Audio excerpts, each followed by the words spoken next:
I have yearned, always for love given and returned. I've spent my life in the attempt to give my love to those who are not worthy of it. Allow me this, to give my life for the sake of one who is. Your life has value. You can't throw it away like this.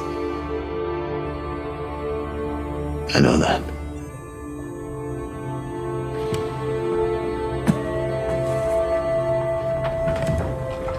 If I did not, then this would not matter. Go to your husband. There must be something we can do. Lieutenant Tate, I'm ready now.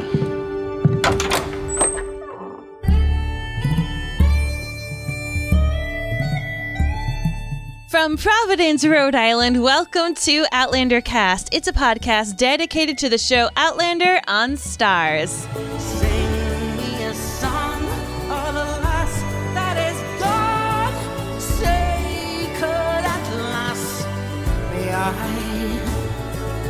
Mary of soul, she sailed on a day over the sea, take sky.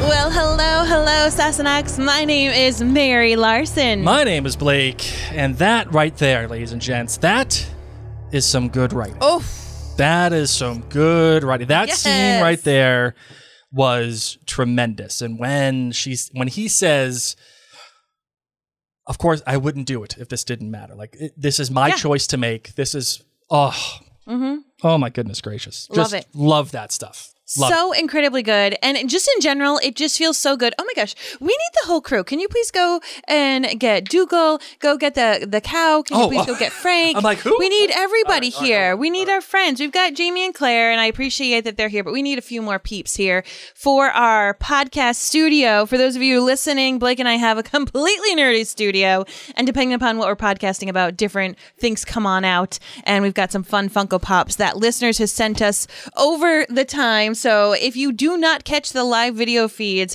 you're missing out. It's happening every Sunday night, 8:30 p.m. Eastern Standard Time on our Facebook and YouTube pages. Thank you so much. And shouting out to our friends joining us now live across the globe in the chat. Let us know where you're tuning in from and if you found Outlander first through the books or through the show, as that is a really exciting thing. Here we are so many years into this television version of the fandom.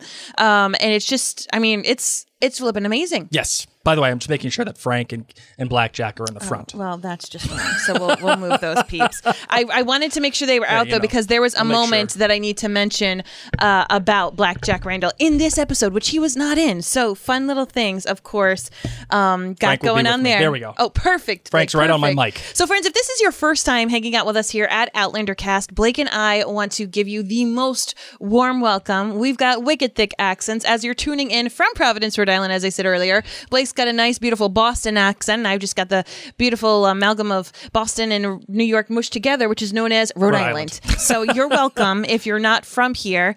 And if you don't understand something, if you're in the live chat, someone there may be able to translate it for you. We apologize. But Blake, of course, is a show watcher. I myself have read the books. We do keep this spoiler free for the podcast, and I use a lot of interesting, so when Blake comes up with some amazing theories. We love hanging out with you, whether it is sending us feedback through email, voicemail, checking in on our Instagram, Facebook, or YouTube pages. We just love to interact with other fans because, believe it or not, 9 years ago, Blake and I were lonely parents with a colicky baby. And we had no friends in real life. I mean, we had friends in real life, but we were the first of our friends to really have kids. And so we didn't know what to do. And we just wanted to talk with other people about nerdy things because that's who Blake and I are. That's what we bonded over when we met on Match.com back when it was shady. Those are the days. So much good shade. Those are the days. But we met because we were nerds, and then we wanted to meet fellow people who love different fandoms and series that we did. So we started podcasting from our dining room table in the midst of my burping and feeding a baby, and we have now had a second child through there. They're now 10 and 8. And so if you have been with us from day one, yes, thank you. And we're also sorry you had to deal with so many crazy things that we've gone Remember through. that when we would have the babies, like you'd be wearing them? Yeah, I do. Oh my goodness. Blake, I remember. And we'd be have them right there wearing them. They'd be cooing They and crying would. right And on now, the podcast. And you still may hear them occasionally on the podcast because we still podcast from home in our beautiful home studio. Yes. Of course. So thank you. Thank you if you've been here. This is your first day one, or if you have been here since day one. We just are so grateful. And if you're joining in the live chat, let us know how long you have been tuning into Outlander Cast for. Yes. All right. So we have got an episode recap sent to us from our delightful friend, the Queen Bee herself, Angela Hickey. Take it away, Blake. Oh, okay, here we go. Right, sorry. I thought you were reading it. I apologize. You put it in black in our Google Doc. Yeah, I did. And for, I didn't know. Me. That's like so the the camera's neutral. on me now. Okay, here we go.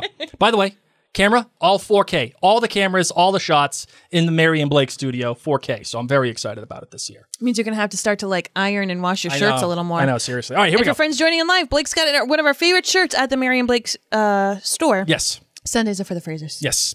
All right. Jamie races towards Wilmington to rescue Claire from the gallows, only to find that she is with the governor's pregnant wife on a ship as the turmoil of the American Revolution has forced him to flee. Jamie begs her release, but the governor insists he deliver 200 men to fight for the crown first. In a twist, Tom Christie confesses to the crime, an act of love to Claire, and takes her place as the murderer, not the murderess, of Mallet. By the way, never knew that murderess was a term. I love it. Love it too. If I was a murderer, it's a way I would cooler go by name. murderess. Yeah, totally. I agree. In a second storyline, Roger is asked to minister to a group of British soldiers and their conscripted prisoners. He discovers Wendigo Donna among them, who begs Roger to help him get home to his time. Roger, his instinct rather, is to help, but after hearing Bree's feelings, he decides not to and prays for him instead. The episode ends in a fabulous scene. A dangerous, stone-cold Jamie sits in a dark corner when Richard Brown enters his room. And while Jamie is an honorable man, he is also a violent one. And one Richard Brown ostensibly meets his end. I've just thrown that out there. I don't know yet. I'm not sure. Hey, Okay, it's all good. so that's that. We'll you know talk what? about it. You know, maybe I'm gonna switch. I'm gonna go back to blackjack. Here we go. Well, that just might be noisy for people on the It is, microphone, but you it's know all what? good. It is what it is. Sorry, it's my podcast. I love you got to you. deal with it. I do. I Okay. do. And I adore you for it.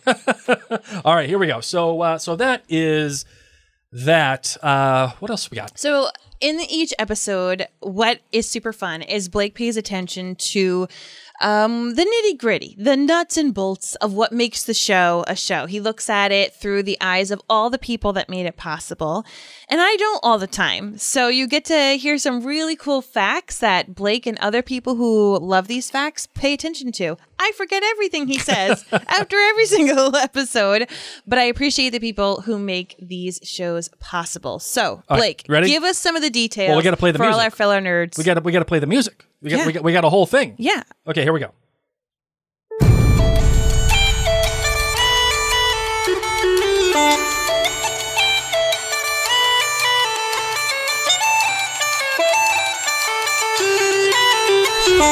All right, Marvin. So the title for this episode was A Life Well Lost. And the writer was Danielle Barrow. She has written for Outlander a couple of other times. Oh, well, actually, for the past number of seasons, she has served as a staff writer and as a story editor, and now is an executive story editor. And we'll get into that in a little bit. But she actually has written, she has writer's credit for 2 episodes. Now, episode 508, Famous Last Words, which is one of my favorites of Outlander. And then also episode 607, the penultimate episode of Outlander Season 6, The World Turned Upside Down. Like I said, Danielle has served as staff writer. Now her official title is executive story editor. And what an executive story editor is, really, it comes down to one thing. And it's the job of an executive story editor to supervise the staff writers, the people who are writing the stories, who are getting in there doing the day-to-day. They evaluate their work. They oversee any changes that make the script, and they make sure that it's ready for the visual production. So it goes to the executive story editor before it goes out into the world and gets produced. It means that you get to work hand in hand with all the writers throughout the writing and actually the rewriting process.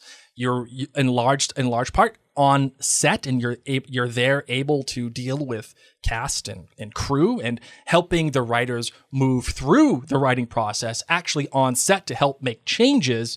And by the way, the most important job that they have is to make sure that the writers and the writing part of the story is actually really keeping in mind what the audience wants and what the network or the streamer will allow, and what the producer, someone who is in charge of the show, let's say Matt Roberts, they have to make sure that what Matt Roberts wants gets done.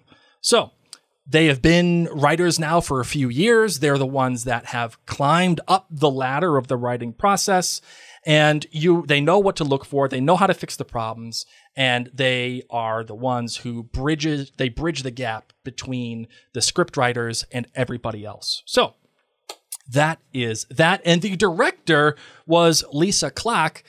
Lisa Clack is relatively new to the game. In fact, she actually served as an assistant to Sam Mendes. Now, Sam Mendes is a very famous director. He most recently has done the James Bond film Skyfall, and he also the one after that too, Spectre. Awesome. And but Lisa Clark has directed episodes of EastEnders, Call the Midwife, and The Spanish Princess, which is one of the shows on Stars as well. Marvin. Yes, my love. How many kilts are you giving this episode? Woo-wee. I mean, I thoroughly enjoyed this episode on so many levels. Now, granted, I've watched it multiple times. And for those of you who are new to Mary and Blake podcast, I truly believe that you end up liking a show even more with subsequent viewings. So if you were someone who watched it once and you felt a little meh, I'm telling you, go back. You're going to find things that you love about it. I've now watched it 4 times. Wow, really? Yeah. Holy 4 smokes. times. I have. And I give it a 4.9. Okay. All right. Give it a 4.9. You know, the funny thing is, I think I expected a 5 out of you. Oh. Because you're the one giving out 5s like Oprah gives out cars. I do usually give out 5s. Yeah. Sorry. I'm shocked, to be honest. Sorry. That's okay. No, that's fine. 4.9 is still so good. It is. It's very good. It's so good. It's still very good. For me, I think we actually are pretty in line with our ratings. Has hell frozen over? No. Are pigs flying? No. But your ratings are usually my ratings, but my ratings are like 2 or 3 points below normally. Because I'm a very tough grader. You are a tough grader. So I'm going to give this one 4.76. Wow. Yep. That is very high for you. I know. I know. Welcome. Can you make that noise again? All right. That's what I'm talking about. I like that noise. You're welcome. So that's that. All right, your GBG, my love. What do you have for your good, your bad, and your great? Excuse me. This is not permitted. Okay, what? when Tim says that, when Jamie comes aboard, it is me, James Fraser, the former Indian agent. Sucking face. Right away.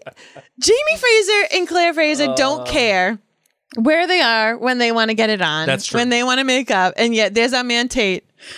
Excuse me, this is not permitted. I love it. I just loved it. It made both of us laugh. Yes, audibly. It did. Audibly. It was so Absolutely. good. And it was just this added bit of like, okay, there's no sex necessarily in this episode, at all. Like but we got that. Yeah. And we loved it. And he kind of brought us back that like, yeah, Jamie and Claire don't care. Yeah. They do not care. Don't care at all. And I just loved it. Okay, so my bad. Lady Whistledown needs to move to the colonies. How come? Because somehow the governor's wife knows all the ish about Claire Fraser, the murderess. And yet, Bree and Roger, whoop, right over their heads. Yeah. Oh, Roger, what do you do with window go with Donna? Like, oh, we're at the beach. No idea. No idea what's going on with Mama. And I just, it's like, how does the governess, how does she get to know? Once again, I think it's just Lady Whistledown. She's with the city people. So that's one of my bad things is that they're just hanging out, eating apples, bringing around 3-day food. No idea what's going on, but I appreciate that. Okay, but my actual bad? Yes, sir. And friends, please do not send me to the gallows. Okay. I don't like the intro song. Oh, okay. I'm glad that you said it. I'm glad that you said it. I feel like a sinner. But first and foremost, oh, goodness gracious, how can we have an Outlander intro without Rhea? Yeah, I don't mind having it without Rhea. Rhea, by the way, is Rhea Yarbrough, who Bear is McCreary's Bear wife, the McCreary's vocalist wife. for the She previous. has done all the vocals for Even when there's been a chorus, she's been like in it, and it's been lovely. And she's been doing his vocals since BSG days. Yes, right? and Blake and I also podcast about the show Rings of Power, which is the Lord of the Rings spinoff on Amazon Prime, and she makes little beautiful appearances, and I just love her voice so much that to me, she's a little Outlander for me. And then Sinead O'Connor's voice is just a lot different. So it's going to take some time for me. Yeah. Now, mind you, I will say, as a musician, I honestly have enjoyed every single version up until here. And sometimes it takes me a little time to get used to. Mm-hmm. I'm just not here yet with this. And I thought when I first heard the new intro that I was like, okay, Mary, just give it some time. It'll grow on you. It hasn't grown on me yet. And I thought by episode 1 it would have grown on me, and it hasn't. So that's actually my bad. Yeah. No, that's fair. It's absolutely fair. 100% fair. So that's my bad, but not bad enough to bring it down. But I'm just saying, we got a 4.9 for a reason. And then my great is Tom Christie explaining how one feels when all they want in life is to be loved back. Yeah. Made me so sad. Yeah. Made me so sad because we've all felt that in our lives, whether currently or in our past. And you're just like, this sucks. This is the worst. Okay? I'm a romantic at heart. You know, Tom Christie has a notebook on his bookshelf next to the Bible. And he just can't quit you, Claire. Just can't quit you. Oh my goodness gracious. It hit me, and I wasn't prepared to be hit like that. And I'm so glad that is the sound clip that you used, because it was perfect. It was my great for the episode. Yeah, well, I mean, it's the driving force for the episode, in my opinion. Like, there's no other reason for this episode to exist without that, right? That is right there the culmination of what I think we all need. And that, I think, gets into some things that I want to talk about, but we'll get there in a little bit. All right, so my good is actually, I think it's a blink and you'll miss moment. Or better yet, it's one that I don't think I don't think it's been recognized enough, which is the opening card. The opening card is shot. Thanks to me, Blake. The opening card? The one that I pointed out to you, and you were like, "Oh yeah, Mary, I didn't notice that." No, you talked about the opening card like it was, "Oh wow, they don't really do something like this," and then I was the one who brought it up. Oh, yes. What it was. Yes. Yeah. Okay. Got it. All right. I got you. Okay. No, but it was one of those moments. I pull out a lot of random things in episodes, 100%. Like Adam's apples. You're welcome, friends, for ruining that moment. But this was one of the things that I was like, oh, Blake, this is like one of the things that I love to pull out. Yeah. We're seeing Jamie. We never see the leads really in the opening cards. All right. So the opening card is important. I think it's one of those things, if you're not paying attention, you won't get it. And that is, it shows the back of Jamie as he's walking up and he's going somewhere. What you finally recognize by the end of the episode is that what Jamie is walking to is the inn where Richard Brown is staying. Because Mary is like, hey, it's nighttime. Like, why are they... Like, this whole thing took place during the day. And then we both recognized, holy crap, this is Jamie going to the inn. That this is just the transition scene for the rest of the episode. Like, before that final scene. When I recognized that, and when Mary and I had talked about it, I said, wow, Like, that is some well thought out. It's super cool. That is some excellent stuff. Yeah. Like, and I recognized it because of the sign that Jamie walks under to the bar. Yeah. And then I put it all together that Jamie, when he walked underneath the bar sign, he saw Richard Brown's horse. Yes, because it was on our second viewing. Yes. When we see Jamie and Ian arrive into town and it is daylight. They go directly to the jail. It's daylight. They see Tom Christie. They're not like looking at horses all the time. But the opening card is nighttime. Torches lit everywhere. There is fire everywhere. And it is Jamie walking around. Which to me, on a mission. Which to me, by the way, is representative of that night where Jamie says, "Kill them all." Remember, because it was all by torchlight, the whole thing, which is, it's a callback to all that. So, love it. Yeah, really cool. I like that a lot. All right, but my bad isn't necessarily the show's fault, the episode's You know what's fault. amazing? What's that? Is you did rate this episode quite high for you. Yes. You didn't even write in the Google Notes you're bad. It is that small of a bad for you that you didn't take time to type it. That's true. I am shocked That's and thrilled. True. All right. So my bad isn't necessarily something to do with the episode itself, though I do have some issues that we have to talk about. My bad is the fact that this has to be the premiere of season 7, right? And I say that, what? Raising a glass because I'm agreeing. Yeah. I'm raising a glass. This should have been somewhere else. This should have been the season finale of season 6. And I know that there are some nerds out there that are going to say, well, this was going to be the season finale, blah, blah, blah, blah, blah. Like, no, I don't care. Like, stats are for nerds. Stats are for nerds. Like, figure it out. I loved it as an episode, and there's a conversation that we have to have about what happened in this episode, what propels it. But if this episode were the finale of season 6 would have been much better and much clearer, in my opinion. And there was actually some closing out of what they tried to achieve in season 6. As such, I just think that it did itself, in terms of storytelling, it did itself a disservice and not figuring out a way to make this the season finale. And we've talked about the season 6 issues ad nauseum, so we're not going to like hardcore go into it. But for those of you who forget, all hell broke loose, okay? Murphy's Law broke loose while they were creating season 6. So it was COVID and pregnancies and the whole thing. I get it, and but terrible still, conditions in Scotland and all this kind of stuff. So I appreciate, Blake. I appreciate what you're saying. Yeah.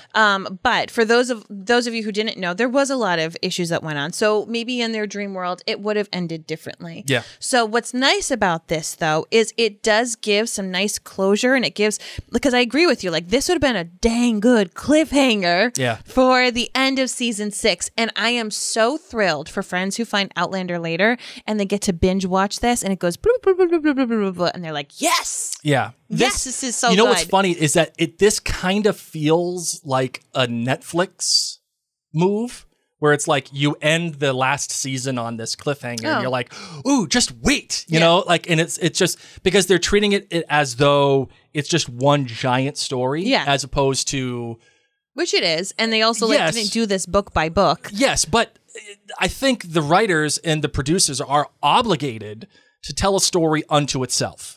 And this is the conclusion to the story that they began in season 6. But I will say, ending it with this cliffhanger, knowing that it's premiere of season 7, was kind of fun as well, because we're going to have so many juicy conversations. Okay, what's your great? All right, my great is actually, this is also something that is relatively subtle, but I love the way that they handle this in this episode, and that is Jamie's choices.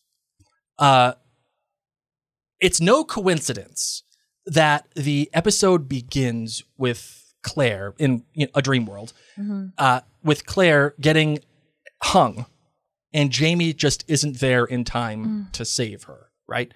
And it's also not a coincidence that Jamie gives Tom Christie the ability to save Claire and not him. So Jamie has to literally overcome his worst fear of not being able to get to Claire in time, and instead hands that responsibility to somebody else. Jamie has not made that choice ever. Yes, He has. Yes, he has. Well, let me pick up the Funko. Hold let on. me pick up the Funko of who he made that choice in regards to in the past. Yes, and Mr. Frank Randall. yes and no. Because Jamie made the choice to send her off, and they both knew in advance that she was in dire, like it was in dire need. The circumstances are different. Jamie has the ability to go save her, get on that ship, fight the whole crew, and take her off. Yet he chooses not to. He entrusts that to somebody else. That is an incredible choice for this character, right? Because he has to face his fear from his vision that he had, right, at the beginning of the episode, and allow that to happen. Like he takes that risk. There isn't a guarantee that Tom Christie is going to do what he says he's going to do, especially given their history, right? And to that end, the episode doesn't let Jamie off the hook for his choices that he's made in the past, whether he was the Indian agent and then gave it up, or, being like not necessarily fighting with the regulators, but like being a part of that and having people question his loyalty. Like all of these decisions that he has made, they kind of come to a head. Like somebody's got to pay the bill a little bit here, and Jamie kind of does. And I like that because a lot of the time Jamie seems to always make the right choice. He always seems to like have the answer. And in this instance, the answers that he's created aren't the ones that are actually doing him the best service, right? So I like the fact that the show doesn't let him off the hook in any way. And they actually make Jamie make a real choice as it relates to the one person that he loves most on this planet and entrusts another person to save her. By the way, that same guy that he entrusts is in love with her too. Yeah. Right? Just like Frank Randall. Just like Frank. So that was like such a cool thing. You and I were talking about this just sooner, and it's funny because of course Blake and I are married and we live together, and so it is so hard for us to hold our tongues when we know we're going to be podcasting about something. And we were just saying it in passing where we were like, oh my gosh, Jamie had to trust another man who loves Claire to save her when he can't. Like, how crazy is this? And how gut-wrenching for my fellow Taurus. I know. oh, my goodness gracious. All right, so Marvin, I want to say one thing that I have to get off my chest. Okay, let's do it. And do it. And it kind of relates to my bad, which is the stuff with Roger and Bree and Wendigo Donner. It all felt like too separate. And I think this is one of the things that the back end of season 6 suffered from, which was like, we have these stories with Roger and Bree and Jamie and Claire, and they're kind of going in their own directions, and we have to follow them. But how do we mend the two, and how do we bring them back together again? And I say it kind of relates to my bad, which was, I think the issue that they have is Daniel Barrow needed something to propel this season, the current season, forward, while the rest of the episode wraps up everything from last season. And that, to me, the momentum that carries this season forward is Roger and Bree and Wendigo Donner. I want to hear your opinion on that and see what you think. About it feeling awkward within this episode? Yeah, I agree. And whether or not what did you think of the Roger and Bree stuff? Did it fit for you? I just feel like that's premiere fodder. Okay, we got to do this here and we got to stick it in now. We can't just have like Roger and Bree show up in episode 2. So we got to lay at least this little bit right here because things will be moving forward with this storyline as we wrap up another storyline. Yeah. As I said, though, it felt weird to me in this same episode where it was like all the ladies in the jail know that Claire's the murderess. The governor's wife, who's on a boat, knows that Claire's the murderess. Yeah. And yet word still hasn't gotten to them. That was the thing that was weird for me where I didn't feel like it fit. Yeah. But they don't have owls to deliver post. So You're a wizard, Harry. nor airplanes for interdepartmental mail. So That's right, Mary. But I mean, I will say that I get the Roger and Bree stuff. I appreciate where they're going or what they're trying to do for those characters. Oh, I also Christina Peters figured it out because there's no post on Sundays. Yeah. No post on Sundays. Thank you, Christina. That's why they didn't get the memo. I like that they're trying to give some extra flavor, and also the fact too that this is Outlander, right? We kind of have to play back and play towards time travel, Agreed. right? Like, Because that like the Roger Bree stuff I appreciate, but really it's the Roger stuff with Wendigo Donner that I'm like digging, and obviously that's the conversation they have. So that's what I'm saying is that like we're putting this here because we need to feed off of it. It just felt a little out of place. sure. Yep, I agree. Okay, so before we get into the rest of the analysis for this episode, we wanted to make sure that you, our friends, are subscribed to our podcast. Whether you're watching this on Facebook or YouTube or someone else sent it along your way, we are a audio podcast as well. You can search it in your favorite podcast app. Just hit that subscribe button, and the latest episodes will be sent directly to your phone. It is amazing. You could also follow Blake and I on Facebook and Instagram and YouTube, all just by searching Mary and Blake. We've got a slew of other podcasts that we cover. Head to maryandblake.com, and you can actually get on our email list. I am going to be sending regularly scheduled just complimentary emails to remind you about the podcast episodes, let you know about some other things that we've got going on. So head on over to maryandblake.com if you have not yet gotten on our email list, because we want to have you there. And as always, thank you, friends at jointhenerdclan.com for making all of this possible. It's our Patreon community who donate as little as $2 a month to keep our lights on, keep our website fees going, help us keep this podcast free of charge. Another Harry Potter reference for you. You're right a wizard, there. Harry. And there we go. All right. And actually, it was the members at jointhenerdclan.com who, like Mary said, make this happen. They actually decided one of our podcasts once. It was for The Last Kingdom. So that's all free, by the way. You can go to maryblake.com, check out The Last Kingdom. Or we have all of the Queen episodes, by the way, up. yes, the for Queen Charlotte. Yes. Yep. But also for those members, right now, we're going to be doing the world famous After Dark shows right after these episodes for Outlander Cast. We do it live right after the production for this show. So members at jointhenerdclan.com will be able to get a chance to join in on the fun there. I've got one extra little special thing that I'm going to be doing. What's that? Bear McCreary, who you all know is the composer who scores the soundtrack to the score to Outlander. Yes. I'm going to be helping read along with some of his blog posts and helping digest how he came to Outlander music, and that is going to be for our patrons at jointhenerd.com. So since Mary's the musician of us, she's going to be talking about the musicality of Outlander and what Bear McCreary does. Starting with season 1 music. Yes. Yeah. So, and she's going to be going all the way up through, I think, season 5 or at least season 6, I think. So we'll see how all that turns out.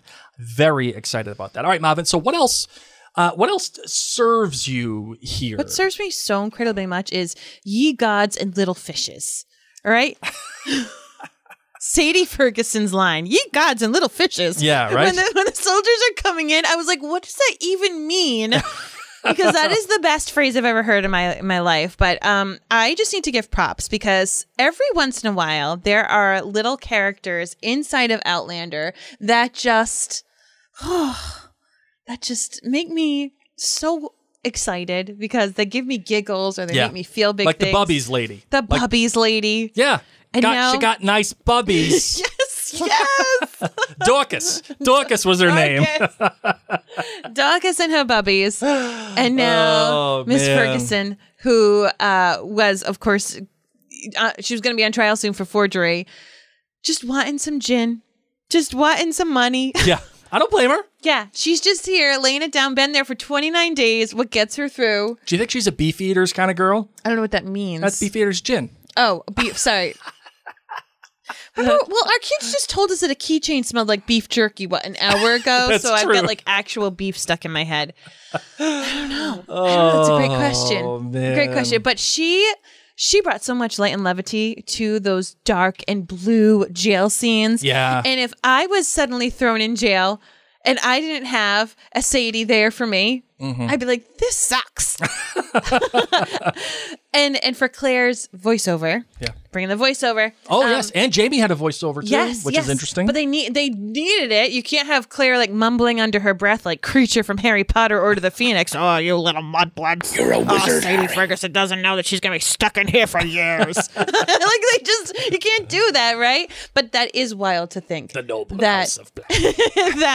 that they like shut it down, and good luck. Just good luck scrubbing and hanging out here, getting your one meal a day, paying off the drunk sheriff's wife.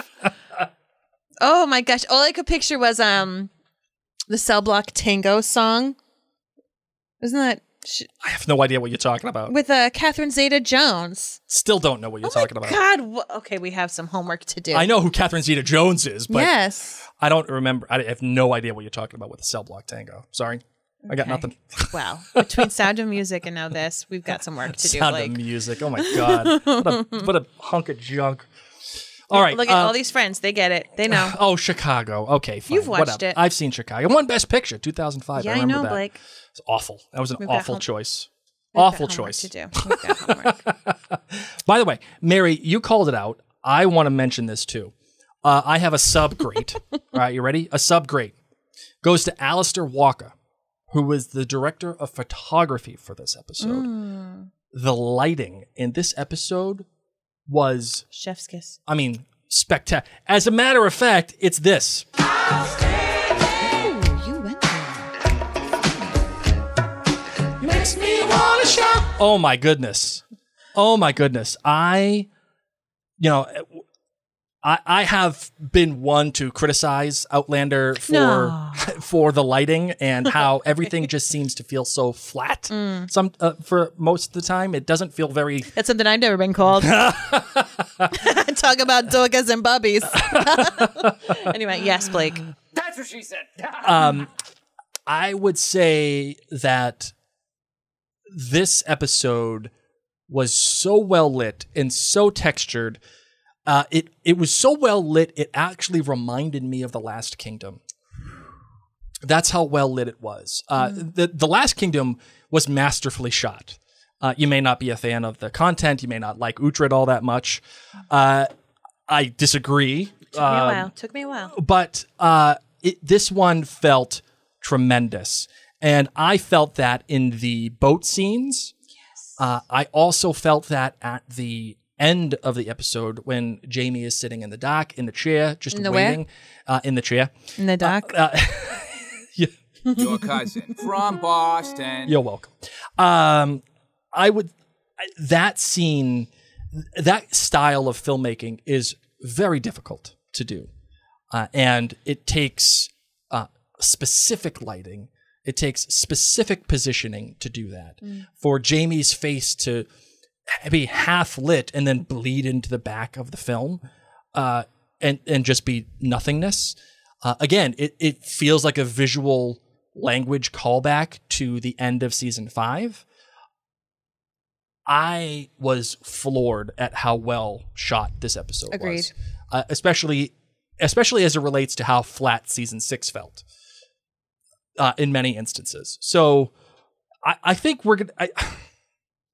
I don't know why the shift. I don't know why it felt so differently. Maybe they listened to Outlander cast with Mary and Blake and said, you know what? That Blake Larson, we're going to blow his doors off. Hashtag goals for season 7. I know.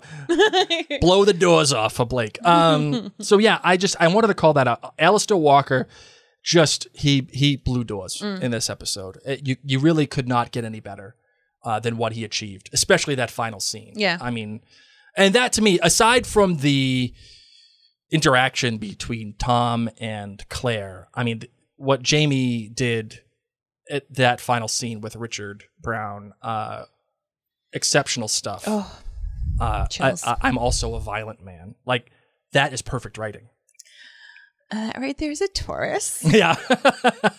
to say that. Yes. I mean, can we just go into this? There's so many other things to cover in this Yeah. episode. Yeah, let's go, man. But can we just get to the Brown of it all at the end and the did he not? I am so excited to see what they do with this. I think man, and I think that's what makes this interesting, Mary, because it could go either way, right? What do you think Jamie did? Man. All right. So if I'm the writer, I have two things in mind. Now, Blake isn't a Taurus, friends, like I am. No, I'm a Pisces, and I am the very definition of being a Pisces, as is Mary being the very definition for a Taurus. Yes, I would. I would. As a writer, I would look at that and say, okay, I have two choices. One, I don't want to bring Jamie down to that level. I mean, clear head or ether. Jamie can be a murderer. That's true. But then again, I look at it and say, this was also the guy that said, kill them all. Yep. So he doesn't have innocence necessarily to protect, but he also has likability to protect, right?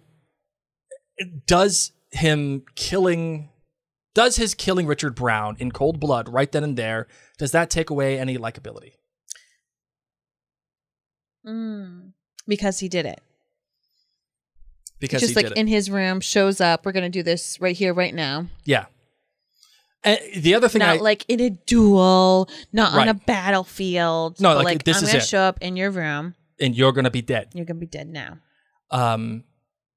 Is Jamie above that? No, because this is James Fraser, who we have been in love with now for 6 previous seasons. Yeah. We're here for it. We would do the same for Claire. Anyone else who's a Taurus live watching right now, would you agree? I mean, maybe not. Maybe you don't want to admit to saying, yes, I'd murder someone on social media. But I'm here to tell you, as a Taurus myself, Yeah. I would have said the same thing. When he's like, and I'm a violent man, I was like, yes. Bulls have horns. Bulls have horns for a reason. Yes. Do not mess with my family. I think the more... Oh, I loved how he was like, oh yeah, my nephew, the one that you like totally ruined. He and his Cherokee friends taking care of your friends too. Yeah, I wouldn't worry about that anymore. Like, that was goodbye. awesome. Yep. Like that... The How whole does thing Jamie do it? was masterful. How does Jamie do it? I bet... Oh, the most cold-blooded freaking way to do it, just strangling him. Okay. Just watch the life go right out of his eyes. It's not messy. Yeah, and like No ain't no one blood. gonna figure it out. Love it. The other way is like to puncture him like in the liver, just watch him bleed Yeah, out. but then you got to clean up the mess. No, there's some you didn't do any of explanations. that. How do you get rid of the body? Who cares? Okay. Not my chair, not my problem. Love it. Here for it. But And does he go home and tell Claire? Oh. Or does he keep a secret from Claire like she kept a secret from him? What gives me pause in all of this is the fact that they didn't show it. If he's gonna do it, I want to see him do it. I mean, do you? I do. Will that tarnish? Because see, the vision that I have in my mind of Jamie is season 1 Jamie just shoveling hay. Like that GIF that plays on social media. When I think of Jamie, that's what I see a lot. Sure. I see that. I see a lot of different things. But that's kind of the Jamie that I want to see. And I don't necessarily know if I want to see him doing... I mean, he's killed a lot of people. We've seen him kill before. Yes, but this feels different. This feels obviously and rightfully very personal and very intentional, right? A lot of the times it's not. The only other one that I would say is probably Dougal, but that felt different too, right? Like, so you want to see it? I want to see it because the general rule of thumb in television is, unless you see a body, that guy ain't dead, or that lady ain't dead. Okay, so right? what if we see a body without the murder? Okay, then I'm in. Okay, I'm fine. But I kind of want to see it only because of how personal it was. How will I wanted Claire to see feel? the life go out of his eyes. How will Claire feel? Like he comes home and he says it with an Italian accent. I took care of it. Hey, He's sleeping with the wee fishes, yeah. with the fishies. Ye gods and little fishes. I heard it from Sadie Ferguson in the jail. I thought, you know what? That's a good idea. Sleeping with the little fishes. The Stugats on this guy think he can do what he can do. Maron. Okay, so all right. So we're feeling he did it. Yeah, I think it's done. I think that he did it. I think that he did it only because we got to be done with these Browns. I agree. We got to be over. We as the audience need to be done with the Christies. I'm done with it. Done with the Browns. Yeah, it's time to Let's move on. move on. And I think that that's what this episode did for us. Yeah, well, it had to, right? Like, so let's and get that's rid of why, these creeps. That's why this would have been superior as a finale as opposed to a premiere. But I will say this. We at least are now open to the opportunity of getting us towards an actual goal, right? I think some of the time through seasons 4, kind of 5, definitely 6, there wasn't a thing that brought us somewhere, right? There wasn't an overall arc. I think getting past the Browns, getting past the Christies, being out of Fraser's Ridge actually gets us somewhere. Okay. And that is the American Revolution. We know that is coming.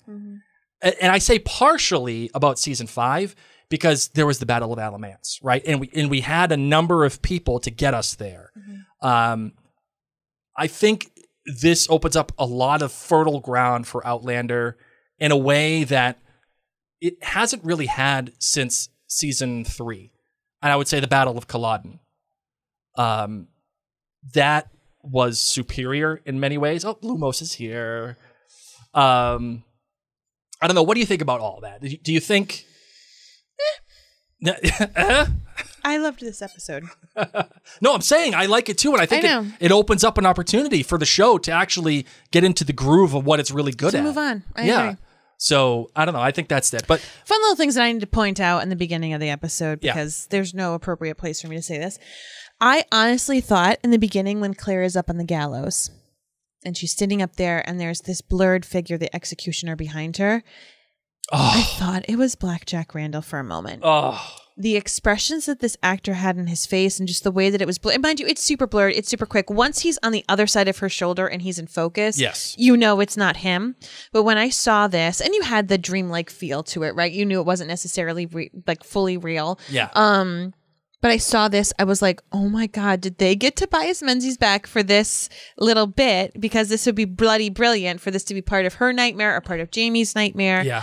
That it would just be a similar faced person. That would have been the biggest nerdgasm ever if that was Blackjack for me. Friends, when you rewatch that bit, I'm telling you, like, because I made Blake do. I was like, Blake, look at it through the lens that he kind of looks like Tobias Menzies, the actor. Until, as I said, once he's fully in focus on the other side of the shoulder, different story. But on her right, our left as viewers, you could think that it was truly him. And that just blew me away. If you think about it, this is Jamie's nightmare that he can't get to Claire in time. Yes. And who better than to have Blackjack Randall do that? And like, we all know that as it's happening, it's not real. Like, we know that it's a dream. So if we all know that it's a dream... Let's go for it. Let's go weird. Let's get weird, dude. Yes. Let's get wicked weird. And when you said that, I had chills up my spine when you said it, where I was like, that would have been such a great callback. Like, it just would have been perfect. It like,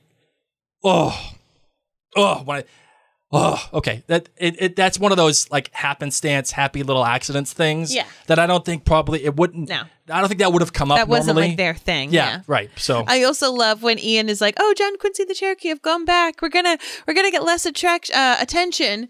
And I was laughing with Blake because here's Ian riding in with Jamie, like in full out, facial tattoos and garb, like all things. And I'm like, no, Ian, of course you won't attract any attention. Like, I just thought it was so funny. The irony of him saying it.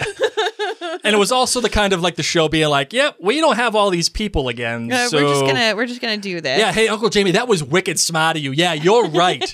Us going in alone. That shot though of Sam Heughan, Jamie's eyes, the close up as he's opening, and then the voiceover, knowing that she's alive because he's made this pledge to her and he could just feel it. Oh my God. Thank you, Premiere Season 7. Yes. I'm here for it. Yep. I always like to call out when we see scenes in an episode that are from the opening credits, the opening song. However, and we did get to see the scene on the beach with Bree on the beach with Jimmy as Roger's walking on up. And you're not the murderers. The tone for Harry Potter friends, and if you're not a Harry Potter fan, I apologize. I'm just like deep in it today. the way that they said it, you're the murderess, it reminded me of the night bus. Stan Shunpike. Stan Shunpike when he's like, you don't know Sirius Black, he's a murderer. And it's just, I think it was the You're a accent wizard, of these Harry. two actors. Yes. Whichever kind of accent it is, I'm not great on my English location accent bits, but they had the same like sound to it, and I was just like, oh my god, is that Stan Shunpike's grandma? What's going on here? All right, but before we continue, we have to thank our partners in this episode. Let's get to it.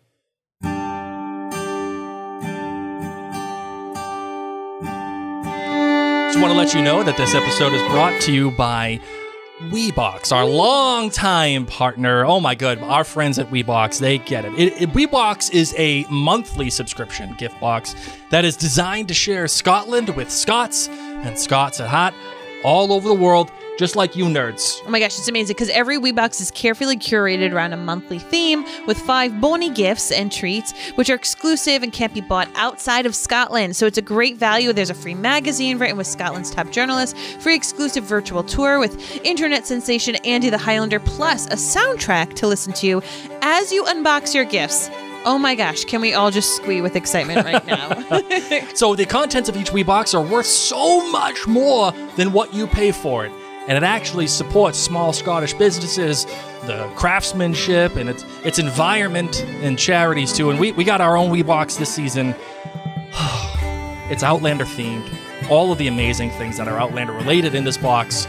Trust me. And we've gotten them for many years now, where we get like little bits of tartan newspaper. And I've all gotten them as gifts from Yes. some of our friends. So yes, if you are interested, head on over to WeBox.com. And you can use the code CAST10, so CAST10, for 10% off at checkout. What's not to love? I know. Actually, I want to make an amendment to that. It's webox.co.uk. Sorry for that. Thank you. Yeah, it's Webox.co.uk. Yes. Webox.co.uk and put in CAST, C-A-S-T, 10, the number 10, for 10% off at checkout. You don't want to miss it. I'm telling you, these people, they got it. Amazing. They got it. All right. So amazing. All right. So that is that, Marvin. All right. So what else stands out to you in this episode for your thoughts? Penny for your thoughts, kiddo. All right. When Jamie is chatting with Tom Christie, and Tom Christie's laying it all out for him, like, all right, I'm going to sacrifice myself and I'm going to do this. And you got to listen to me, Jamie. I need to do it. And Jamie's like, no, I want to get my 200 men. I don't like this idea, Tom. They're talking, you know what I'm talking about. They're talking on the porch area. Yes. And he's trying to talk Tom out of it. All I could think about is Jamie Fraser probably sucked at group projects. Sucked at it. Nope, I don't want to do it. Like, it took him so long to say yes to Tom. Sure. It wasn't like, wow, Tom, sure, great idea. You'll admit to the murder. I don't have 200 men in my back pocket. Right. Yeah. Like, yeah, let's try your idea, buddy. Great, sweet. I like No. how Jamie's plan was, Yeah. I don't know. And so Jamie's just like dragging his feet. And I'm like, Jamie, come on. But he, just like you mentioned earlier, he likes to be the one in charge. He likes to be the one that comes in and saves the day. And it just made me think of people who, like myself and like Blake, don't usually like group projects. I'm not a group project Because you're person. like, will you follow through? Will you hand in your assignment? Or will I end up having to fix things in the end? Like, can I really depend upon you to get this done? Because my grade depends upon this. And Jamie says yes. I mean, he also, as I said, doesn't have the 200 men. So I just loved that. Yeah. When Jamie is talking to Richard Brown. No, to Richard Brown or to Tom Christie? To Richard Brown. I Okay, just sorry. have some little notes. Okay, yeah. Fun little thing. You hear him say, like, about what you did to my wife. And Jamie and Claire's theme plays ever so slightly right in that scene. Oh, like, yeah. Right there. Yep. And it is so beautiful and so small that if you could blink and miss it. Yep. But when you rewatch that scene, just wait for their theme because it was amazing. Now, Blake, if you were pregnant, would you let a possible murderess touch you? And would you drink her tea? It depends on how pregnant I am. Okay, so you're as pregnant as the governess's I would say yeah. Governor's wife. Because I'm a Slytherin and I don't care. Like, You don't care help about me what, out. the baby? I don't care about what you did, what you've But done. I'm saying, like, maybe she'll murder you. So this is a murderess, supposedly, that murdered a pregnant woman She's and cut out her baby. murderess. She's a murderess. Yeah, I don't care. If she can Like, help it's me. not like she, like, murders guys Listen, and, like, cuts I- off their penises. This is a woman who supposedly murdered a pregnant woman and cut out her baby. And here you are, a pregnant woman with a baby in your belly, and you're going to be like, sure, touch me all up. Like, I'll drink your tea. I would not have had that ginger tea. I have zero morality when it comes to myself. Well, I will do whatever it takes to save me. Yeah, I'm saying, why would you trust her? Because that's Here's the person. Claire, just that's the bippity-boppity one boo. person that can save me. You think? Well, that's what I know. That's the information that I got. I would not have drinking that tea. I'm going to tell you. I loved how the lady was like all sweating and clammy, checking herself out in her little mirror, cute thing. Like, oh, woe is me. Lady, you're on a ship in the fog. Nobody can see you anyway. Why do you keep powder in your nose? And there she is like, oh, you got the murderess. So yeah, I'll drink your tea. Nope. There's a famous story for Mary and Blake Media. Nope, would not do it. There's a famous I story will Mary drink and Blake pee Media. before I drink your tea, Claire Fraser. When I was a kid, Yep. I was all upset about the Alaskan oil pipeline. And I went to my dad and I said, hey, why are they putting this pipeline in Alaska? They're going to kill all the polar bears. And my dad said, well, if it's choice between you or the polar bears, who are you going to choose? And I said, well, me. And he's like, exactly. So Listen, all I don't I'm care. saying, I don't care. Yeah, but like, how do you know she's not like Jack the Ripper of pregnant ladies coming on this boat? Like, ooh, someone's pregnant, needs help. Like, I would not trust her. That's fair. That's fair. But whatever. I don't care. I don't care. By the way, how funny is it that Governor Martin was way more upset about Claire being possibly treasonous as opposed to being a murderess? I loved that. I loved how he was like, goodbye, Major, you little gossiper. We already got the whistle down peeps over Yeah, here. right. We don't need you. We don't need you. But what I do need to talk with Claire Fraser is all the situation. So, of course, when Jamie comes on in after they're snogging. Oh, yes. All Yeah, the snogging. that is not permitted here. After the snogging, he's like, buddy, I'll give you your wife. Because Jamie's like, buddy, you hung out with her. Yeah. You think she's a murderer? Yeah, come on. The governor's like, obviously not. She's kind of my best friend. She's wicked smart. Mm-hmm. I'm going to actually ask her to make me a little concoction with bourbon in it. We got a thing going on.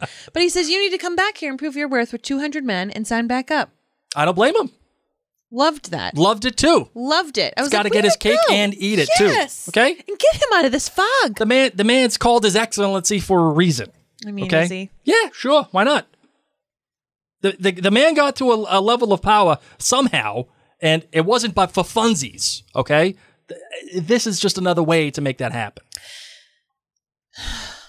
But it does put Jamie and Claire in an awkward situation going forward because Why? Jamie has committed to getting 200 men to the governor. For her to be released free. Yeah, but you don't think that the governor's gonna be like, hey, No, I do. I mean, I think Jamie's got a lot of problems on his hands for Yeah, the next rest of this season. I don't think he's going to be getting scot-free with yeah. no, I don't. I think. But she came back on the boat. Trouble is a brewing. They sent her back, Blake. They did. Here you go. Here's your wife. Yes. We wouldn't have taken Here's her your out of wife. jail. Here are your kids. Hide them. Hide your kid. Hide your wife. Thank you, Blake, for that callback of like 2 decades ago. I know. No, I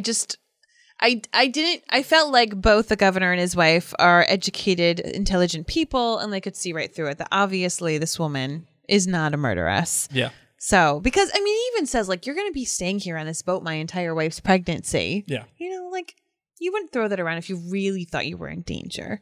True. Wendigo Donner. Let's do it. Well, Let's go there. I have an outlandish. Are you theory. done with the boat? Do you need any more time on the boat? No, I think we're good on the boat. I mean, like, Do whatever. you need any more time with Major? He sucks. I loved when she was like, Oh yeah, you manipulative boss. You manipulative bastard. I love how she just like swears. Claire just drops bombs. Right. Boom, boom, swear, swear, swear. I don't care who I'm in front of. We were just doing her F's account is on overdraft. Oh my gosh. We were just watching some of season 1 and just like how they remark upon like the mouth on that woman. Oh, like, I know. And I just love it. I flippin' love it. Yeah. exactly. Yeah, no, Makes you wonder if Dinah Gabble don't just like mutter swears all the time. Of course she does. Of course she does. Like if a coyote comes in her yard, she's like, "Oh, you fucking bastard." Like, does she come up with the new things that, like, oh, what would Claire say? How would she say bastard in a different way?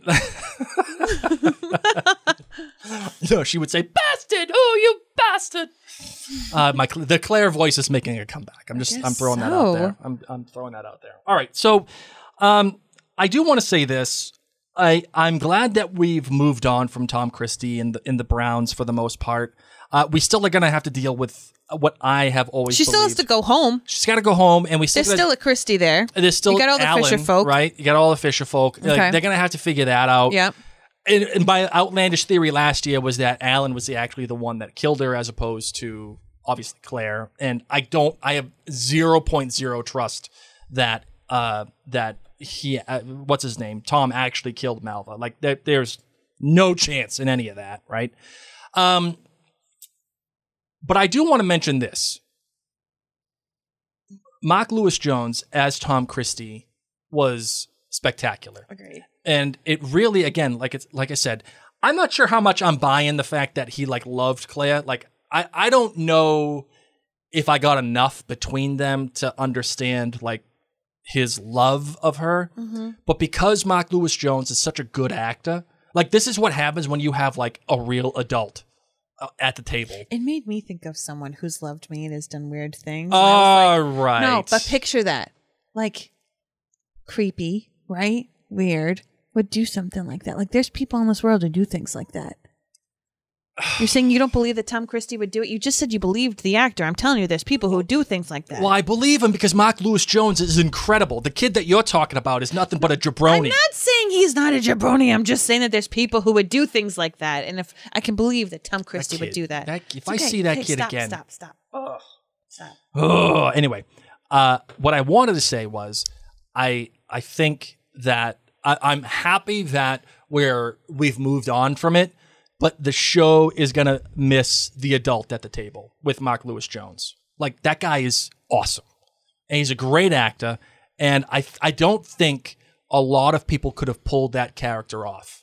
I think he was the absolute perfect choice. And I think the show is going to miss him a little bit. I think the show is going to miss him a little bit. Okay. Because, especially when it comes... And here's what actually made me think of this. Yes, I mean, obviously the conversation between Tom and Claire was a big one. But there was this incredible juxtaposition between Tom Christie and Richard Brown, right? And Jamie's dream, Richard Brown is standing in one particular spot and he's watching Claire get hung and he smiles as the whole thing goes down, right? Tom Christie is standing in the same exact spot, but when Jamie goes to Claire. And he's smiling as Jamie is going there to go get her. And I love that the show... What do you mean? Like, he was standing in the same exact spot in frame, in the same place in the set that Richard Brown was standing in the dream. Oh. And I love the juxtaposition between the two because these two men are foes, or at least have been foes, of the Frasers. One went one way and the other went the other way. And they're both smiling, but for very different reasons. And I was looking at this and I was saying, you know, this Tom Christie guy could have been real bad news. But he ended up being a guy that you could kind of like and understand. You may not agree with him, but like, man, to give your life up for somebody that you love, and what would you do to protect that person? Yeah, that is something that's relatable. I can get that. I get it. And I think Mark Lewis Jones was just the right mix for that kind of character. And for me to buy that dedication to Claire. I think that was just the right move. So, I don't know. What else? You got anything else for this episode? Yeah, we got to get to Wendigo Donner. Okay, you ready for my outlandish theory? Oh, I didn't know we were here for that. Yes, tell me, Blake. I have one. Let's do it. Bring you just it. want to get it Bring over with? Okay, here we go. The outlandish theory. By the way, this outlandish theory is brought to you by Minute with Mary. A Minute with Mary is your one-stop shop for all things makeup and skincare, in addition to podcasting and being Blake's wife and hanging out with my kids and being a musician. I also run minutewithmary.com, and there I sell all types of makeup and skincare, and I would love to help you feel more fabulous, my friend. So if you have any questions whatsoever, just reach out to me, Mary Larson, on Instagram or Facebook. You can simply search that hashtag Minute with Mary. I do have a Facebook group where I share loads of tips and tricks, and I try to help you just feel more confident and fabulous with your makeup and skincare needs. So All right. thank you so much. All right, here we go. Here's the outlandish theory. All right, Marvin, my outlandish theory. Here we go. Wendigo Donna. Yeah. This ain't the last we're going to see of Wendigo Get out, Donna. Blake. What a great theory. Yeah, no, listen, My I'm not God. saying this is Chernobyl take here, okay? This is something. I'm not saying that this is Chernobyl take. However, what I am saying is that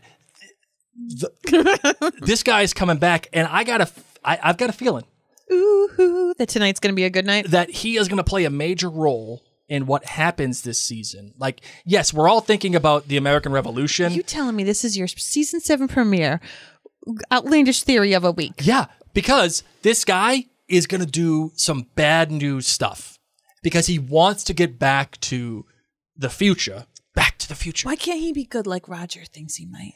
Because he ain't going to be. He's so desperate. Roger didn't give him snacks. All he wants to... It's because of the snacks. Is he going to be hangry? all he wants to do is just go home. And what will you do when you're that desperate to go home? Right? And You it's raise your finger and you do E.T.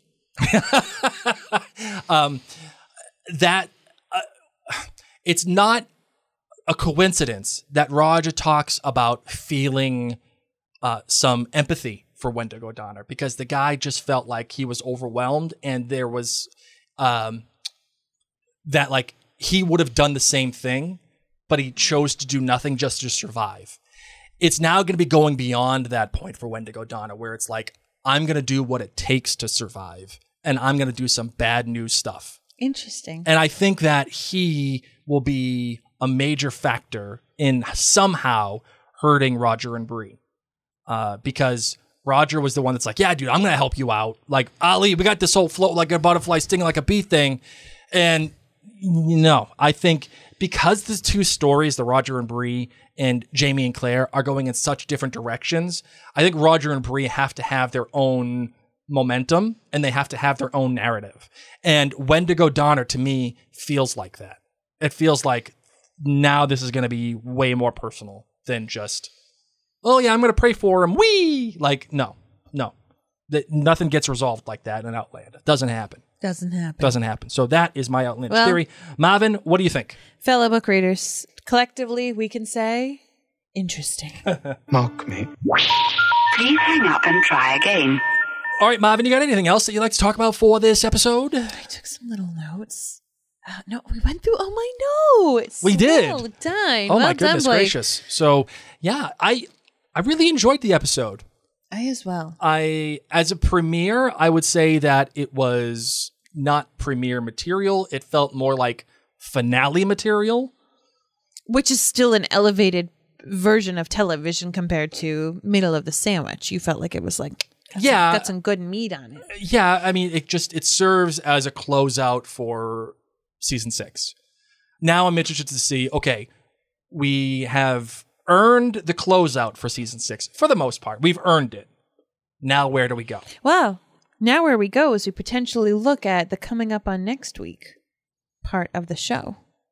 Oh, yes. Okay, I'll bring that up. You're Hold on. welcome, Blake. All So for those of you who don't know, we don't watch the coming up on next week bits. We save that for our podcast. So Blake is going to be pulling that on up so we can watch it in lifetime with you. This has been such a fun... Oh, and we get to read some feedback, my love. Yes. Do you want to do the preview first, or do you want to do the feedback? Let's do the preview first. Okay, here we go. Let me just bring it up real quick. Okay, and I'll get my headphones on.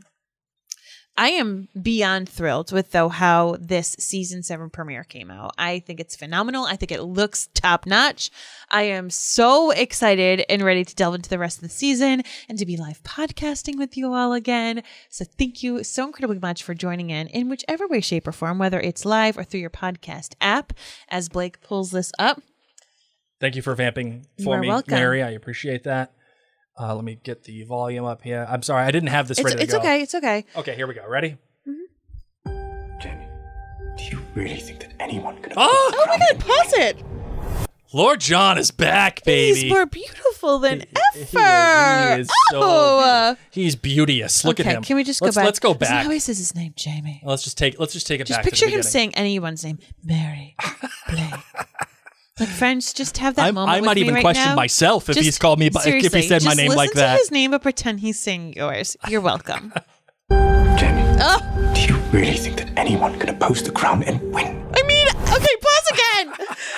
Mary, do you really think I'll do whatever you say, Lord John Grey? Okay. I'm a vampire. I know. Okay. All right, here we go. We'll do it one more time. Okay, just for Mary's sake. Okay, here we go. Thank you. Jamie, do you really think that anyone can oppose the crown and win? Did he bring presents? You're not as brave as I was before you. Oh, I love that line. I love that too. Love it. I love it so much. How have we just had 2 orgasms over just 2 lines? I can't handle this show. I can't handle it. Jamie. 2 orgasms. I haven't. I'm not as brave. Oh my God. Okay, continue. I love that because of the vulnerability, the relatability, and Jamie aging, but also recognizing that it was real close that he didn't have Claire there, and he can only do so much, right? Like he can only risk so much. How long is her hair? Hold on. Yeah, we got a time jump here. We got a time jump. I mean, I know that takes some time to get home. I'm going to say... Her hair looks like an updo. It's hard to tell because of her hair. Here's what I'm going to say. What I'm going to say. I bet you the show, because we closed out season 6 in this first episode, the show does a year time jump, 1 year later. Love it. I mean, she's definitely taking collagen because her hair's grown. All right. All the collagen. Go to minutewithmary.com to get some collagen. Great collagen. All right, here we go. I'm sorry for your loss. My loss. All right, there it is. All right. All right, so here, see, we got some hair growth. Yeah, we got at least 6 months. She can now do She can now do a half up twisty thing. Yes. This is 6 months. Kind of like Belle from Beauty and the Beast, but not really, because she can't have the full pony. And we got Alan, so it looks like they're going to deal with Alan. This, to me, by the way, absolutely confirms that this kid killed the sister. Interesting. And this kid absolutely is the one who got her pregnant because they're weird. They're weird. She's banging everybody. Yeah, I know. That was so awkward. I know. When Tom was like, my wife sucked. She slept around. She's not even my daughter. Yeah. She slept with everyone too. All right, here we go. You traveled 200 years to be with Bree. Yeah. It was the life you chose, but you did not let that stop you becoming a... Okay. Hi. Oh, time out. This is pretty much all like teaser trailer. Yeah. Which is pretty interesting that so much of the trailer is now showing in the episode 2 thing, which leads me to believe that there's going to be so many things that we had no idea even happening after episode 2. All right. Listen, the smile that we... Look at Lord John's face where you just paused it. He's looking at Bree like, damn, girl. Oh, you look good. Or, girl, have you not had a nap? I know you've been pregnant. I sent you eye cream as a present. You are not using it. Lord John Gray's face is so judging now. That's the eyeshadow you chose to wear today? Seriously. You looked so good in episode 1. By the way, it does distract me a little bit how much makeup Bree wears compared to Claire. Claire looks super all natural. Now, granted, she's in a jail, but she looks all natural. Yeah. And Bree's got like the eyeshadow, the lipstick, the contouring. It's a lot. But then maybe that's what Lord John is saying. He's saying, honey, we don't have makeup like that here. Your contour is a little strong. It's distracting Mary Larson in Rhode Island. All right, here we go. You did not let that stop you. Okay, the smile there shared between obviously William and Bree. Don't like it. Don't like it. Gloria thinks that the look is damn girl, you look like your father. All right, here we go. Husband and soldier. Wait, you didn't even, who do you think she's talking The to? man of honor. Oh, well, you missed it. You missed it. What? We were too busy talking about Lord John Grey that you ignored the other gentleman who's in the shot with him. No, I didn't ignore him. How to tell when the hosts aren't listening. Sorry. I said it's obviously William. Okay, sorry. And the fact that she smiled at him that way. Okay. Ugh. Did they get a handshake? Did they exchange gifts? Is that like a thing? Like, if you come late to the family, Are do you I have to get you a Christmas Are you telling present? me the son of Lord John does not give good gifts? Oh, you're right. He probably gives half birthday gifts. And she's He like, oh man, absolutely I wasn't does. prepared for this. I thought we were at an age where we just buy each other's kids gifts. I didn't know. No. That's so awkward when you meet somebody and they give you a Christmas or birthday gift. And you're like, yeah. I don't do that for adults anymore, really. I didn't know this is how it's going to be. I had a friendship go sour because of that. Really? Yeah, both of us did. Oh, actually, yeah, you're right. Yeah, LA person. I remember that. Because we didn't know. And that was like a rule change. Like they didn't used to give gifts and they did somebody else. And then that friend gave us gifts on Christmas and we were like, we didn't know, Lord John Grey. We did not know. Yep. But Bree should know. Bree should know. Mm-hmm. Lord John, his son, gives the best gifts. Like you thought Lord John Grey was great? Oh, no. He has now become, William is now the Jedi. We're going to see. We're We're going to see if the force is strong in him. So that is that. That is the what's it called there? The preview. And what? I was just thinking. What? Wouldn't it be great if Bree just like ball busted and was like, pull my finger. Like did things like siblings would do, like act completely. That's why young Lord and John gave her the look. Yes. She's like, you're my brother? Cool, let me show you a trick. Pull my finger. Thanks for the makeup. I appreciate that. Classy. Classy girl from Boston. Classy broad from Boston. I like it. Yeah. Oh, you know what? There's never been a more apropos time for this. Your cousin from Boston. Oh, love it. Love it. All right. It is time for some feedback, my love. If you could please just vamp for me for one moment. Oh, well, thank you. Okay. I don't even know what we're going to. We're going to listener feedback. Yes. Awesome. Perfect. So, friends, if you would like your feedback to potentially be read on a podcast, you can do it in the following places. At jointhenerdclan.com is where Blake and I frequently pull feedback as from our Patreon community. So thank you very much for all of our friends who are there. We also pull from Instagram and from Facebook. And just make sure you check those places out because we like to pull your different feedback there. All right. By the way, it's Heather Wilson says, "Oh my God, Blake, that soundbite is so perfect for Bree and William. Your cousin from Boston." Love it. That needs to be played multiple times. Yes, it is week. absolutely going to be played. Like Thank you, Heather Wilson. every minute of next week. All right. So what we're going to do, Marvin, is I'm just going to pull, just for the sake of expediency and time. Do you have any voicemails? We don't have any voicemails, unfortunately. Shame. I don't think that we do. Let me just check. Well, we'll check this on now. So once again, friends, we're doing this all in one episode compared to how we've done in the past because Blake is going so long farewell, Evita say adieu. Yeah, no, we don't have any voicemail. So, by the way, if you do want to give voicemail for next episode, go to for listener feedback, MarianBlake.com, thank click you so the much. contact button. The voicemail is 90 seconds maximum, so just make sure you say your name, where you're from, and then giddy up, okay? Yes. Because it cuts you off. Okay. It chops you off. All right, so we're going to read just a few of these comments for right now, and these ones are coming from jointhenerdclan.com just for the sake of expediency. This one comes from Maureen. She says, well, I give this episode 3 kilts. I don't do decimals. It's a decent season opener, but it didn't blow the doors off. You could tell where there was a big focus on closing the Malva's murder storyline ASAP, so there wasn't much space to set the scene for the rest of the season. In the end, the episode kind of felt like a filler in between big storylines rather than a proper season kickoff. That being said, my good is the truth behind Tom's confession remaining a mystery for the viewer and for the characters. My bad is that it turns out young Ian is just an accessory in this episode. Yes, goodbye, Ian, And my again. great is Jamie's "I'm also a violent man" line.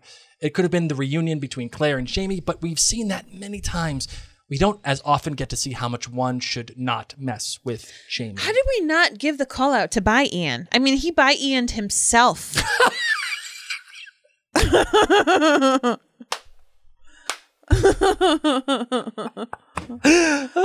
Right? Like, oh man. just you're here, but you're really not. Oh man, that was so he Ian'd himself. Peace. All right, this one comes from Laura Roach. She says, my kilt rating is 4. It seemed like such a continuation of the slower pace and somewhat clunky directing of much of the season 6. Then I remembered the first 4 episodes of this season were originally supposed to be in last season. I wonder how many of our season 7 episodes will be new. My GBG. The good, float like a butterfly, sting like a bee. The bad, governor's boat security. Claire just gets to leave. No scene with the governor to wrap up his big speech and I was threat. confused as well. The great, the scene between Tom Christie and Claire. I thought Mark Lewis Jones was terrific. I'm so glad to have Outlander and you guys back. All right, this one comes from Carrie. She says, hello, friends. I'm so glad that Droughtlander is over. I give this episode 4 kilts. My good was the relationship tension between Tom and Jamie. Ultimately, Jamie knew only Tom could free Claire with his confession, so he agreed to it for her freedom, but begrudgingly because of Tom's feelings for her. I thought this situation wrapped up their feud, in quotation marks, well, and left the mystery of the murder there as well. My bad was the way the episode ended with Jamie and Richard Brown. The screen going to black left me shrugging and thinking, that's it? My great was the energy building around the upcoming events, the impending war, conflict over choosing sides, rebel or crown, the future, and nervous energy about their fate. As a book reader, I liked the show differences so far, and I look forward to seeing how they will move the plot line forward. It's going to be a great season. And Carrie, I do want to say this. I agree with you. I got that that's it kind of feeling from this. It's okay that we get to assume that Jamie does what he does to Richard Brown, but there's just such a catharsis for us as viewers, I feel like, to see it and just, again, watch the life go drain out of this guy's eyes. Like, for all the crap that he did and he put the Frasers through, like blowing up their house, you know, essentially, and doing and what happened to Claire and all it and trying to send Jamie off to Scotland, and you know, I just wanted that as a viewer, and I wanted it for Jamie. Like, I wanted that to come through. So I get it. All right, the last one I'm going to do is from Laurel. She says, I'm so happy that we're back. I don't want to be negative because I'm so excited. So the good, the acting and the writing between Tom and Claire, that scene was played so beautifully. Full-on body language and facial expressions changes by Tom. The bad, like I said, I don't want to be negative. So if I had to say something, it was back and forth on the storyline between Claire and Jamie and Bree and Roger. Bree and Roger's storyline just isn't too strong to be sprinkled in with the rescue episode. But the great, oh my God, it's Jamie confronting Mr. Brown. Wow, he looked scary. And I felt like the way it was shot was giving me full-on Western vibes. Ooh. Jamie's facial expressions made it. 5 whole kilts. Love it. From Laurel. And that is that. Got anything that we can talk about? I want to thank our friends at who've left us a review on Apple Podcasts. I just want to shout them out. Yes. We've got one by a person named Bubbies. Which is why I have to call this person out, because their name is Bubbies. Hold on, here we go. So I know I'm shifting gears. I know I'm not reading somebody's GBGs, but I was getting things ready and gearing up. Now, friends, if you haven't yet written us a review in Apple Podcasts, that is a place to do it. Whether you watch us on Facebook and YouTube and you don't even go near a podcast app, head on over and write us a written review. Not just the stars, the writing helps a ton. Or if you listen on a different device, trust me, Apple Podcasts is the place to write the review. Yes. So I want to thank Bubbies. Because Bubbies left us 5 stars and said, the show isn't only my favorite show recap podcast, it's my favorite overall podcast. Ooh, Mary and Blake okay. have such a fun, intelligent banter and make me feel like my obsession with the show is totally justified. It is. It is, Bubbies. I love the dynamic. Mary is here for the drama. No, Bubbies, not me. puppies. The steamy chemistry. Sure am. Just give her some more Sassenach and whiskey. the magic. Here for that. And Blake, who has all the behind the scenes intel, the history, commentary, and the knowledge of what makes a solid show. I feel like they are my friends and share my passion for the series. Keep it up, you two. So, Bubbies. Slanjava. I appreciate that. Thank you so much. All right. So, thank you. I appreciate that. By the way, I just want to call this out too. On our other podcast that we had for the Potterverse, I made a goal that we have public, which is we'd like to get to 900 members at jointhenerdclan.com. And for our members for the Potterverse that joined there, I said that I would make a special gift for them if we got to 900. I want to do the same thing for the Outlander people. So I'm hoping that we get to 900 members at jointhenerdclan.com. And if we do, I want to give you all, whoever wants it, at jointhenerdclan.com, I want to give you all a gift. And we'll have a vote for whatever gift it is. If it's you want extra content from me or extra content from Mary, or if it's an actual gift. I want to send them stickers. If you want to send stickers, we're sending the Potterverse people stickers. But if you want something else, let's take a vote. I want to get to 900. That's what I want. So let's do it. Okay? Fair enough? Fair enough. All right, fair enough. So come on, Outlander people. Come on, nerds. Don't let me down. We've got this. We got this. We got this. All right, cool. So anything else you want to talk about in this episode, my love? Anything else that you want to bring up for our listeners? Or I just absolutely adore you. Like, you took the time to hang on out with Blake and I, some jabronis from Rhode Island, to talk about this extraordinary series. Of course, it was first begun with the wonderfully talented Dinah Gabaldon. Friends, just know that if you listen to this podcast or if you tune in for the live viewing because you don't have people who are near you or in your family or in your friend group who share a passion for this show the way you do, we are here for you. We are our own little nerd clan, Yes. as Blake likes to so lovingly say. We are here to geek out with you, and we invite you to connect with us on social media. You can find us, Mary and Blake, on Instagram, on Facebook. Follow us on YouTube.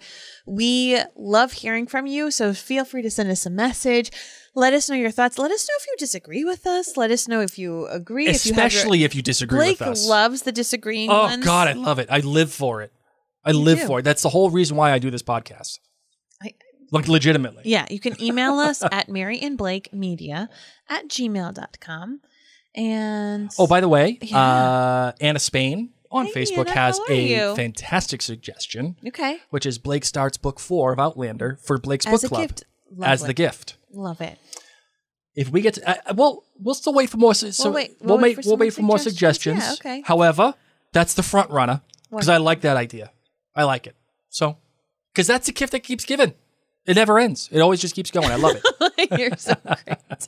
All right, friends. Thank you so incredibly much for tuning into this episode, season 7 premiere of Outlander Cast. We are so grateful for you. We've got some fun things planned, as Blake was alluding to, and this season's going to be amazing. Yeah, I'm ready to go, It's going to be flipping amazing. I cannot wait. This premiere has blown away my expectations. Yeah. Outlander's back. I'm in a real positive place. I will say that. I can tell. I'm in a real positive place. Me too. I feel much better already now than I did last season. Me too. Way better. Like, not even close. Not even the same universe. Agreed. Agreed, Blake. All right. All right, everybody. Let's close this bad boy out. Yes. I got to find the right music. Here we go.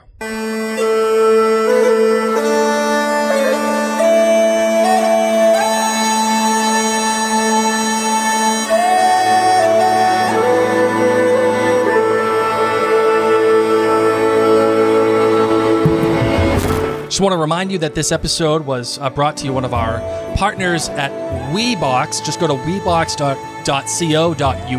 Again, webox.co.uk and plug in that code CAST, C-A-S-T 10, the number 10, for 10% off any purchase. Trust me, you want to go to WeBox. They get it. They're awesome. And they get their stuff to you like real quick. And if you want to have a piece of Scotland in your house, that one that is personalized and very special, that helps local communities and local businesses in Scotland, go to webox.co.uk and get yourself a gift. 10% off courtesy of us, okay? Because we're awesome. We love Weebox. We want to thank our friends at jointhenerdclan.com who, as I said earlier in the show, made all of this possible. We especially want to thank our friends at the associate producer level and above.